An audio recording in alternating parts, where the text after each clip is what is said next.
મહેસાણાના કડીમાં પૂર્વ ડેપ્યુટી સીએમ નીતિન પટેલે નિવેદન આપ્યું છે। ઢેચાણ મહોત્સવમાં નીતિન પટેલે નિવેદન આપ્યું કે ઔરંગઝેબનું ભૂત પાછું ધૂણે છે। ઔરંગઝેબે આપણા પર અત્યાચાર કર્યો, બેન દીકરીઓ પર અત્યાચાર ગુજાર્યો હતો, દીકરીઓને ઉપાડી જઈને ધર્માંતર કરીને લગ્ન કર્યા હતા, આપણા અનેક મંદિરો તોડીને મસ્જિદો બનાવી। ધીમે ધીમે યોગીની જેમ કામ કરીએ છીએ। આપણે સહકાર આપવાનો છે, માત્ર જોવાનું નહીં। રહી અને મુસલમાનોનું ભૂત ગમે ત્યાં ધૂણે છે। આપણા અનેક મંદિરો પછી ઉત્તર પ્રદેશમાં હોય કે બીજા બધા હોય, મુસલમાનોએ તોડી કબજા લઈ અને મસ્જિદો બનાવી દીધી છે। એ બધું ધીમે ધીમે અત્યારે આપણા મુખ્યમંત્રી યોગી આદિત્યનાથજી જે કામ કરી રહ્યા છે એ તમે જુઓ છો। એ બધું પાછું આવશે, પણ આપણો સહકાર આપવાનો। પણ જે લોકોએ આપણા ઉપર અત્યાચાર કર્યો, આપણી બેન દીકરીઓને આબરૂ લૂંટી, આપણી દીકરીઓને ઉપાડી જઈ ધર્માંતર કરાવી, ફરજિયાત લગ્ન કર્યા, એ જે કાળો કલંકરૂપ જે ભૂતકાળ છે એ ભૂતકાળ તો આપણે બધાએ ભૂલી જવાનો છે। અને એમાં જેને તકલીફ પડી હોય એને મદદરૂપ પણ થવાનું છે। અને આ તરફ દ્વારકાના કલ્યાણપુરમાં ગેરકાયદે દબાણ હટાવવામાં આવ્યા। ભોગાત ગામમાં સરકારી જમીન પર દબાણ કરવામાં આવ્યું હતું। અસામાજિક તત્વોએ 14 વીઘા જમીન પર દબાણ કર્યું હતું। 2 રૂમ, 1 ઓડી અને સ્વિમિંગ પુલ તોડી પાડવામાં આવ્યા। મામલતદાર ટીમ અને પોલીસે આ સંયુક્ત કામગીરી કરી છે। સુરેન્દ્રનગર જિલ્લામાં અસામાજિક પ્રવૃત્તિઓ સામે કડક કાર્યવાહી કરવામાં આવી। સાયલા હાઈવે પર વખતપર ગામના બોર્ડ સામે આવેલી હોટલને તંત્ર દ્વારા તોડી પાડવામાં આવી છે। સાયલા ચોટીલા નેશનલ હાઈવે પર થોડા દિવસ પહેલા કેમિકલ ચોરીમાં સંડોવાયેલા આરોપીની એક હોટલ તોડી પાડ્યા બાદ ગણતરીના દિવસોમાં જ ગેરકાયદે ચણી નખાયેલી બીજી હોટલ પર કાર્યવાહી કરાઈ। પોલીસની કાર્યવાહીને લઈને 2 નંબરના ધંધા કરતા ઇસમોમાં ફફડાટ ફેલાઈ ગયો છે। આઈજીપી સાહેબ અને એસપી સાહેબની સૂચના મુજબ આ તમામ જે કામગીરી છે અત્યારે હાથ ધરવામાં આવી રહી છે। અને બીજા પણ જો આવા હાઈવેની આજુબાજુ અથવા તો તાલુકા વિસ્તાર, નગરપાલિકા વિસ્તાર, બીજી કોઈ જગ્યાએ આવા ગુનેગારોના ગેરકાયદેસર બાંધકામ હશે તો એને આઈડેન્ટિફાઈ કરી અને એને તાત્કાલિક ધોરણે વહેલી તકે એનું ડિમોલિશન થાય અને સરકારી જમીન જે છે જે દબાણ છે એને ખુલ્લું કરવાની કાર્યવાહી ચાલુ છે। નર્મદા જિલ્લામાં 119 આરોગ્ય કર્મીઓને છૂટા કરવામાં આવ્યા। આરોગ્ય વિભાગ દ્વારા આદેશ કરવામાં આવ્યો। હડતાળમાં જોડાયેલા કર્મચારીઓને છૂટા કરવામાં આવ્યા। MPHWના 49 અને FHWના 70 કર્મચારીઓ છૂટા કરાયા।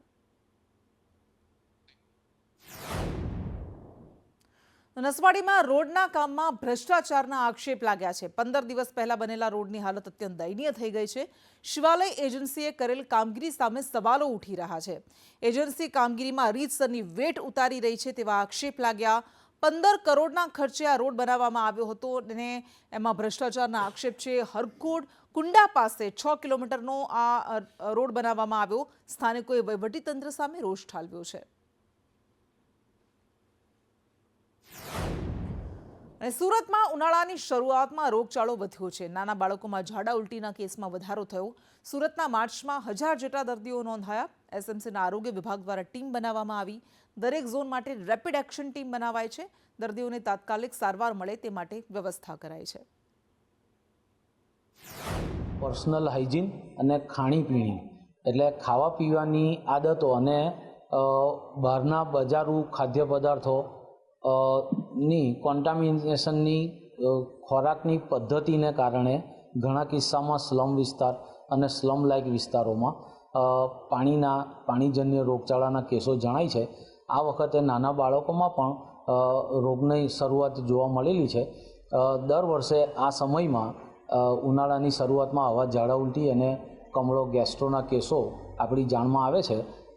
જે મુજબના કેસો અત્યારે પણ અમુક વિસ્તારમાં સુરત મહાનગરપાલિકાના અમુક ઝોનમાં દેખાવા માંડેલા છે। સુરતમાં દારૂના દૂષણને ડામવા માટે રજૂઆત કરવામાં આવી। કોંગ્રેસ નેતાએ ગૃહ રાજ્યમંત્રીને રજૂઆત કરી। બુટલેગરો સામે કાર્યવાહી કરવાની માંગ કરાઈ છે। નશાયુક્ત પદાર્થોના સેવનથી ક્રાઇમ રેટ વધ્યો છે। સુરત શહેર અને ગ્રામ્યમાં દારૂનું વેચાણ થાય છે।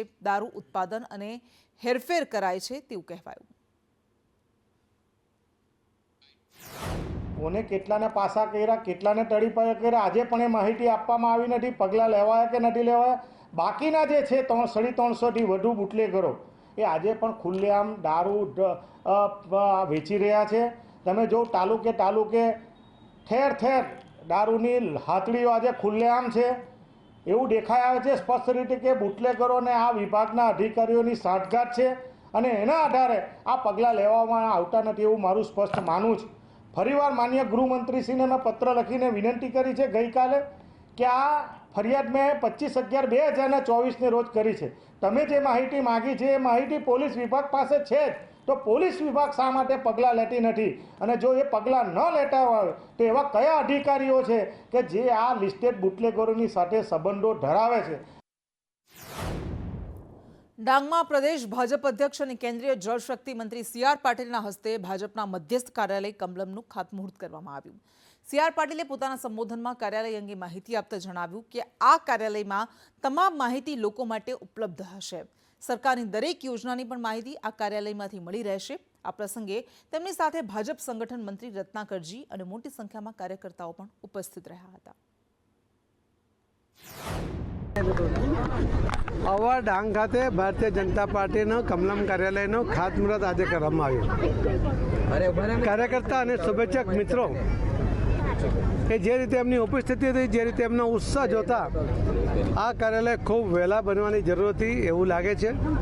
પરંતુ ખૂબ ટૂંકા સમયની અંદર અહીંયા અદ્યતન કાર્યાલય આ આદિવાસી ભાઈ બહેનોના હિત માટેના કેન્દ્ર સરકારમાં માનનીય પ્રધાનમંત્રી શ્રી નરેન્દ્ર મોદી સાહેબના અને રાજ્ય સરકારના મુખ્યમંત્રી શ્રી ભૂપેન્દ્રભાઈ પટેલ દ્વારા જે કોઈ કાર્યક્રમો કે યોજનાઓ બને એની માહિતી એમના સુધી પહોંચે, એનો લાભ એ આદિવાસી ભાઈ બહેનો સુધી પહોંચે, એમાં કાર્યાલય ખૂબ મહત્વનું યોગદાન આપશે.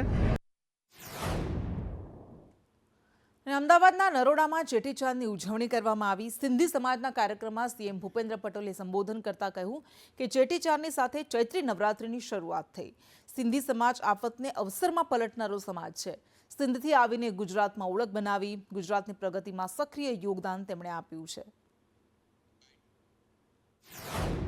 ઝૂલેલાલ દરિયાદેવની આરાધનાના પર્વ ચેટીચાંદની ઉજવણી સાથે ચૈત્રી નવરાત્રિનો પણ પ્રારંભ થઈ રહ્યો છે. આજનું પવિત્ર પર્વ સિંધી કોમની દરિયાદિલી અને સાહસિકતા તેમજ પુરુષાર્થનો પણ પરિચય કરાવે છે. સિંધી સમાજે દરેક ક્ષેત્રમાં કાઠું કાઢ્યું છે. વેપાર વણજ એક પણ ક્ષેત્ર એવું નથી કે જેમાં સિંધી સમાજની સફળતાનો પરચમ ન લહેરાતો હોય. સિંધી સમાજ તો આફતને અવસરમાં પલટાવી દેનારો પરિશ્રમી સમાજ છે. ગુજરાતના પૂર્વ મુખ્યમંત્રી શંકરસિંહ વાઘેલા પ્રજાશક્તિ ડેમોક્રેટિક પાર્ટી સાથે ફરી પાછા રાજકારણમાં સક્રિય થયા છે. અરવલ્લીના મેઘરજ રોડ પર પ્રજાશક્તિ ડેમોક્રેટિક પાર્ટીના કાર્યાલયનો શંકરસિંહના હસ્તે શુભારંભ કરવામાં આવ્યો. આ પ્રસંગે તેમણે કહ્યું કે સતત 30 વર્ષથી એકચક્રીય શાસનથી પ્રજા કંટાળી છે. રાજકીય શૂન્યાવકાશ વચ્ચે પ્રજાશક્તિ ડેમોક્રેટિક પાર્ટી બનાવી છે. 10 વર્ષથી સતત એકચક્રી ભાજપનું જે શાસન પ્રજા કંટાળી છે એમાંથી એક સારો વિકલ્પ જેમાં પીપલ પાવર, લોકોની પ્રજાની શક્તિ એટલે પ્રજાશક્તિ ડેમોક્રેટિક પાર્ટી એનું કાર્યાલય સાહેબ અને રુદ્રાસિંહ દાતા સાહેબની હાજરીમાં કાર્યાલય ખોલ્યું છે. લોકો ત્રાહિમામ પોકારી ગયા છે, કોઈ છે નહીં તો અમે કીધું અમે છીએ, ચિંતા નહીં. કોઈનો અવાજ ન દબાય, માટે અમારો અવાજ મજબૂત કરો તો તમારો અવાજ ઓટોમેટિક ફર્સ્ટ ક્લાસ, કોઈ તમને રોકશે નહીં. પાલનપુરના ઢુંડૈયાવાડીમાં કારમાં આગ લાગી. ન્યાયાધીશ બંગલા બહાર કારમાં ભભૂકી આગ. કારના એન્જિનમાં ખામીથી આ કાર આગમાં ભડથું થઈ ગઈ.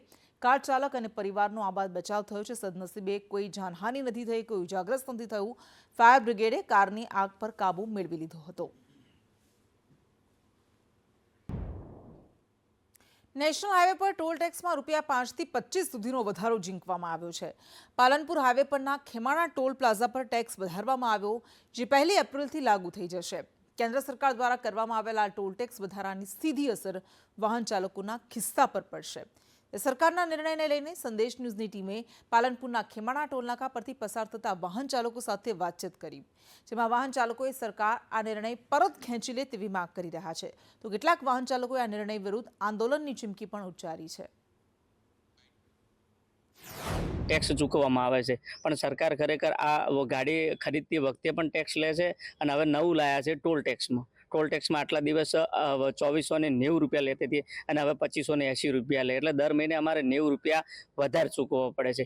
એક ટ્રીપમાં અમારે 1 મહિનાના પાસમાં અમારે 50 ટ્રીપો થતી હતી અને હાલ આ 50 ટ્રીપોમાં અમારે 90 રૂપિયા વધારે ચૂકવવા પડે છે. સરકાર માત્ર લુખા વચનો આપી અને મોટા ફંક્શનો કરી અને પોતાની તિજોરી ખલાસ થઈ ગઈ છે. તિજોરીમાં અત્યારે પૈસા નથી, ત્યારે આવા કમરતોડ અત્યારે જે ભાવ વધારો કરી અને જે વેપારી અને જે વાહન ચાલકો ઉપર જે રીતે ટેક્સ નાખવામાં આવ્યો છે એ આમ પ્રજા એનો સખત વિરોધ કરી રહી છે. અમે પણ પોતે વાહન ચાલક તરીકે વિરોધ કરી રહ્યા છીએ અને સરકારે આ નિર્ણય પાછો ખેંચવો જોઈએ, નહીંતર અમે એના માટે ઉગ્ર આંદોલન કરીશું. રેગ્યુલર હોય, સરકારે ખરેખર તો ધીરે ટોલના ટાઈમ પટી જવા છે તો ટોલ ઓછો કરવો જોઈએ અથવા ટોલ નાબૂદ કરવો જોઈએ.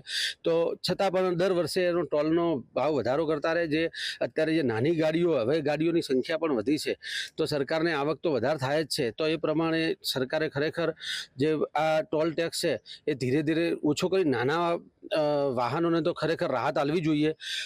આ સિવાય પણ ધારો કે મોટા જે કોમર્શિયલ વ્હીકલો છે એમની ઉપર તો પણ જ્યારે એ લોકો તો ખૂબ ગુનો કર્યો હોય એ રીતે એમની ઉપર તો ખૂબ જ વધારો लगेगा. कुछ बचता तो है नहीं और भाई मजबूरी है हमारी, तो गाड़ी ले रखी, कहाँ लेके जाए इसको. क्या आपको भाई सरकार भाई कम करे या इसको भाई असल तो जड़ से उठा दे, जड़ से नहीं उठा तो कम से कम कर दे. भाई हमारा भी गुजारा हो जाए, बच्चे पढ़ ले, लेकिन हमारा भी गुजारा नहीं हो रहा वैसे.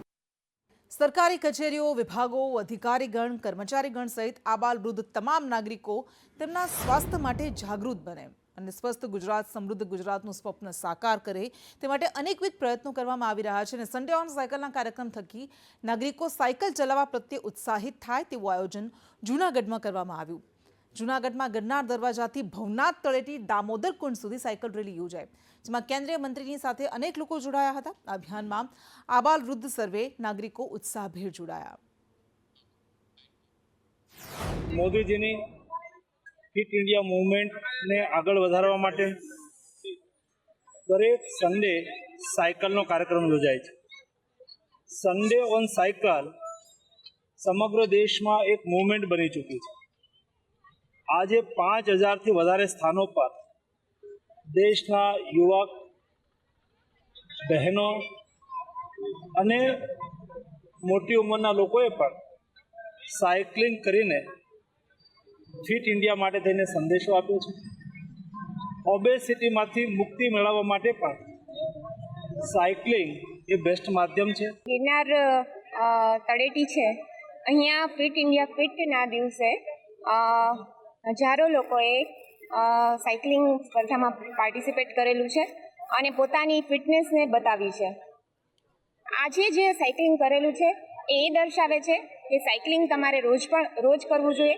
રોજબરોજની દિનચર્યામાં જો તમે સાયકલિંગ એડ કરો તો તમે ફિટ પણ રહી શકો, પ્લસ પોલ્યુશન્સને પણ કંટ્રોલ કરી શકો.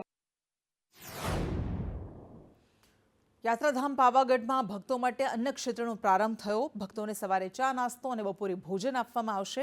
પાવાગઢ મંદિર ટ્રસ્ટ દ્વારા અન્ન ક્ષેત્રનો પ્રારંભ કરવામાં આવ્યો છે. ₹20માં ભરપેટ ભોજન અને ₹50માં રહેવાની વ્યવસ્થા કરાશે. દર્શનાર્થીઓ માટે રહેવાની વ્યવસ્થાનો માત્ર ₹50માં પ્રારંભ કરાયો છે. શ્રદ્ધાળુઓ મંદિર ટ્રસ્ટની ધર્મશાળામાં રહી શકશે. પાવાગઢ ધામમાં દર્શન માટે આવતા શ્રદ્ધાળુઓ માટે અન્ન ક્ષેત્રનો શુભારંભ કરવામાં આવ્યો છે કે પાવાગઢ ધામમાં આવતા યાત્રાળુઓને અહીંયા સારું ભોજન મળે. નીચે વિશ્રામ માટે સરસ મોટો આલિશાન હોલ બનાવ્યો છે.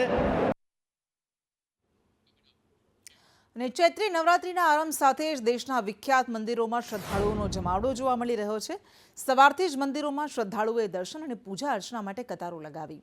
અમદાવાદના ભદ્રકાળી મંદિર, પાવાગઢના મહાકાળી માતાનું મંદિર, અંબાજી, ઊંઝા, ચોટીલામાં દર્શનાર્થીઓનો જમાવડો જોવા મળ્યો. પાવાગઢ મંદિરના પરિસરમાં શ્રદ્ધાળુઓએ ગરબા પણ કર્યા. તો આ તરફ જમ્મુ કાશ્મીરના વૈષ્ણોદેવી, આસામના કામાખ્યા દેવી મંદિર, મુંબઈના મુંબાદેવી, ઉજ્જૈનના મહાકાલ મંદિર અને વારાણસીના દશાશ્વમેઘ ઘાટ સહિતના મંદિરોમાં વિશેષ પૂજા અર્ચના કરાઈ.